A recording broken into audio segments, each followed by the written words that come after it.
Police আধিকারিকদের নিমন্ত্রণে ডেকে বদলি করে দেওয়ার হুমকি দিচ্ছেন বিজেপি প্রার্থী অগ্নিমিত্রা পল। এদিন এগরা জনসভা থেকে এমনটাই অভিযোগ করলেন তৃণমূল সুপ্রিমো মমতা বন্দ্যোপাধ্যায়।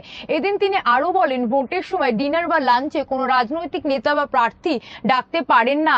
এইসব নানা রকম ঘটনা ঘটে হুমকি দিচ্ছে, তোমাকে বদলি করে দেব, তুমি বিজেপি করো বলে যাকে ইচ্ছা বদলি করে দেবে। বিজেপি আজকেও আমি শুনেছি আমার কোনো একজন অফিসারকে, আমি জানতে পেরেছি অন্য জায়গা থেকে। আপনারা তো জানেন ইলেকশন সময় কেউ কাউকে ডিনারে লাঞ্চে কোনো পলিটিক্যাল পার্টির লোককে নেতা ক্যান্ডিডেটকে ডাকতে পারে না। এসব নানা রকম ঘটনা ঘটিয়ে থ্রেট করছে, তোমাকে আমি চেঞ্জ করে দেবো, তুমি বিজেপি করো বলে যাকে ইচ্ছে চেঞ্জ করবে।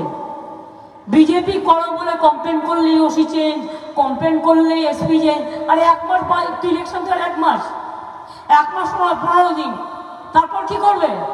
তারপর তুমি কি করবে? হামাগুড়ি খাবে?